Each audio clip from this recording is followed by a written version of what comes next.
Hello అండి, నమస్తే. Welcome back to my channel and welcome to my sweet home అండి. Welcome చెప్తున్నాను ఏంటనుకుంటున్నారా? So నేను ఈ వీడియోలో మా ఇల్లుని ఎలా ఉంది అనేది చూడటానికి మిమ్మల్ని ఇన్వైట్ చేస్తున్నాను. యాక్చువల్గా నేను ఇల్లు అంతా ఏం వీడియో తీయలేదండి, జస్ట్ ఒక హాల్ వరకే వీడియో తీశాను. నాకు ఇల్లు డెకోర్ చేయడం అంటే చాలా ఇష్టం అండి. నాకు ఇల్లు చాలా నీట్గా ఉండాలి, ఎక్కడ వస్తువులు అక్కడ ఉండాలి, ఎక్కడ ఏ గందరగోళం ఉండకూడదు, వస్తువులు అక్కడ ఇక్కడ ఉండకూడదు. నేను అదే ఇక్కడ చూపిస్తున్నాను. మా ఇంటికి ఎప్పుడూ కూడా ఫస్ట్ ఎంట్రన్స్లో నేను ఒక మనీ ప్లాంట్ అయితే పెంచుతానండి. ఈ మొక్కను తెచ్చినప్పుడు జస్ట్ ఒక చిన్న కొమ్మ అండి, ఇప్పుడు సైడ్కి ఎట్లా ఒక కొమ్మ వచ్చిందో అట్లాంటి ఒక చిన్న కొమ్మ తెచ్చాను నేను. అది చూసారా ఎంత బాగా ఎదిగిందో. నాకు ఎప్పుడు కూడా అండి మనీ ప్లాంట్ అయితే ఎప్పుడు చనిపోదు, నేను ఎప్పుడు తెచ్చినా కానీ మనీ ప్లాంట్ చాలా బాగా పెరుగుతుంది. అండ్ అక్కడ మా వాకిలికున్న కార్వింగ్ చూసారండి ఎంత బాగుందో, అసలు నాకు చాలా ఇష్టము. ఇంటికి ఎదురుగా వినాయకుడు ఉంటే మంచిది అని అంటారు కదా, మరేమో వాళ్ళు అందుకే అట్లా పెట్టారేమో. అండ్ ఆ కార్పెట్ వచ్చేసి నేను మీషోలో కొన్నాను, నిజంగా ముగ్గేసినట్లే ఉంటుందండి. ఇంకా మా హాల్లోకి ఎంటర్ అవ్వగానే మాకు ఆ టెడ్డీ బేర్లు వెల్కమ్ చెప్తున్నట్లు ఉంటాయి. ఆ టెడ్డీ బేర్స్ వచ్చేసి ఒకటి మా వారు నాకు వేరే ఊరు వెళ్ళినప్పుడు గిఫ్ట్లుగా తెచ్చినవండి అవి. సో మాకు ఇక్కడ ఏంటంటే గోడలకి ఏమి కబోర్డ్స్ లాంటివి ఏమి ఇవ్వలేదండి. సో అందుకని నేను ఏం చేశానంటే, నాకు అట్లా ప్లెయిన్గా ఉండటం ఇష్టం లేక వీటిని ఇట్లా డెకోర్ చేశాను. కొంచెం బూజు పడతా ఉంటే అప్పుడప్పుడు నేను ఉతుకుతూ ఉంటాను. అండ్ ఇది వచ్చేసి టాటాయిస్ అండి. అండ్ ఇది వచ్చేసి మాది 43 ఇంచెస్ టీవీ అండి, రెడ్మీది. అండ్ ఈ బటర్ఫ్లైస్ వచ్చేసి నేను ఫ్లిప్కార్ట్లో తీసుకున్నాను.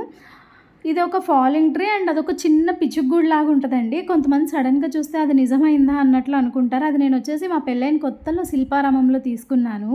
అండ్ ఇది వచ్చేసి నేను మీషోలో 8 రూపీస్ సేల్ జరిగినప్పుడు ఇది ఒకటి పెడితే కరెక్ట్గా నేను ఆ టయానికి కూర్చొని కొన్నాను, ఖచ్చితంగా కొనాలి అని చెప్పి. అండ్ ఆ బటర్ఫ్లైస్ నేను కొని ఒక 5 ఇయర్స్ పైన అయిపోయిందండి. అయినా కానీ నేను అవి ఎప్పుడు ఇల్లు మారినా అవి నా వెనకాల తెచ్చుకుంటాను అనమాట. ఫస్ట్ ఇల్లు షిఫ్ట్ అవుతున్నాము అంటే మాత్రం డెఫినెట్గా నేను నా డెకోర్ ఐటమ్స్ అన్నీ సపరేట్గా పెట్టేసుకుంటానండి. అండ్ అది మా సోఫా అండి. మేము ఎక్కువగా జాబ్ పర్పస్ మీద అటు ఇటు షిఫ్ట్ అవుతూ ఉంటాము, అందుకని చెప్పి నేను పెద్దవేం కొనలేదు, కొంచెం లిమిట్గానే తీసుకున్నాను. అండ్ అది వచ్చేసి ఒక సెంటర్ టేబుల్. ఆ సెంటర్ టేబుల్ నేను మొన్న ఫ్లిప్కార్ట్లో ఈఎంఐలో తీసుకున్నానండి.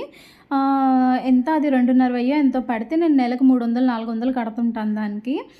ఒకేసారి ఎందుకు ఇన్వెస్ట్ చేయడం అని చెప్పి అట్లా కట్టాను. అండ్ ఇవి డోర్ మ్యాట్స్ అండి. నాకు అన్నీ రెగ్యులర్గా ఉన్నాయి నచ్చవు, డిఫరెంట్గా ఉండాలి అని ఆలోచిస్తాను. అండ్ ఇవి వచ్చేసి నేను మీషోలో కొన్నాను. ఈ అంబ్రిల్లాస్ వచ్చేసి కీ చైన్ హోల్డర్స్ అండి. నాకు ఖచ్చితంగా ఒక డిఫరెంట్గా ఉండాలి అని అనిపించిద్ది రెగ్యులర్గా ఉన్న వాటికన్నా. అండ్ ఈ సైడ్ ఇవి వచ్చేసి నేను ఆ హ్యాంగింగ్స్, డోర్ హ్యాంగింగ్స్ వచ్చేసి ఇక్కడ ఎగ్జిబిషన్ పెడితే మేము ఉన్న దగ్గర కొన్నాము. ఫ్యాన్ ఎక్కువ స్పీడ్గా తిరిగింది అనుకోండి, అవి కూడా ఇట్లా తిరుగుతూ ఉంటాయి. నాకు చాలా ఇష్టం అవంటే. అండ్ ఇటు వచ్చేసి నేను మా పూజ గది సెట్ చేశాను. అవి అంబ్రెల్లాస్ మొత్తము 6 పీస్ సెట్ అండి. నేను అక్కడ ఒక 3 పెట్టాను, ఇక్కడ ఒక 3 పెట్టాను. మా పిల్లలు అయితే అసలు ఉంచరు, మొత్తం పీకేస్తారు. వాళ్ళు పడుకున్నారు సైలెంట్గా, అందుకని వీడియో తీస్తున్నాను. అండ్ అక్కడ సైడ్కి చూపించింది వచ్చేసి మా పిల్లోడు బొమ్మలండి. ఆ బొమ్మలు కనుక హాల్లో వేసాడంటే హాల్ మొత్తం నిండిపోతుందండి ఆ బొమ్మలతో. అది వచ్చేసి పూజ గది. సో ఇదండి ఫైనల్గా మా హాల్ లుక్ అయితే. ఇల్లుని చాలా నీట్గా డెకరేట్ చేసుకుంటానండి నేను.